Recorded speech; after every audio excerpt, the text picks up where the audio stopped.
Ρε γαμώτο μου, λίγη ιδιωτική ζωή δεν μπορώ να έχω μέσα σε αυτό το σπίτι. Η Στέλλα μου πρότεινε να πάμε στην Άνδρο. Η καλύτερη παραλία είναι της Γριάς στο πίδημα. Εσύ τώρα πώς το ερμηνεύεις αυτό? Εγώ τώρα αυτό το ερμηνεύω με 12μελή ορχήστρα. Ρε εσύ, λες τελικά να με θέλει? Τι να σου πω ρε Γρηγόρη, θα δείξει. Τι ώρα σαλπάρετε? Σε 2 ώρες.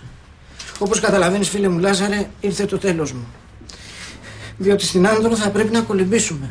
Πού κολλάει αυτό? Θα βγουν όλα στη φόρα, κοιλιές στο μάχια. Θα με δει και με το επόμενο καράβι μην την είδατε, μην την απαντήσατε. Όχι ρε, σιγά. Σιγά μην περιμένει καράβι. Κολυμπώντας θα φύγει. Τι θα κάνω, είμαι σε απόγνωση. Γρηγορή. Κάτσε, θέλω να σου μιλήσω. Σκέφτηκα την περίπτωσή σου. Άκουσε με. Είναι αμαρτία έτσι όπως σου φέρεται. Το ξέρω, έτσι έχει μάθει με τους άντρες. Μην της δίνεις τόση αξία.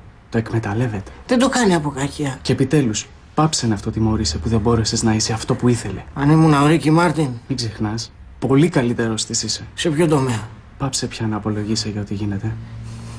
Μου έγινε συνήθεια. Και επιτέλους, πίστεψε στον εαυτό σου. Έχω πιάσει πάτο. Γρηγορή, άκουμε για το καλό σου. Ζήσε όπως θες. Ναι, πρέπει να ζήσω. Θα βρεθεί άλλη να αγαπάει αυτό που είσαι. Πού να. Πάψε πια να προσποιείσαι πως για όλα αυτές. Έχεις δίκιο. Φτάνει πια η κλάψα. Ας με αποδεχτεί όπως είμαι με τις κοιλιές μου, με τα στομάχια μου. Ρε εσύ, νιώθω κιόλας καλύτερα. Σε ευχαριστώ. Όχι εμένα, το φίβο.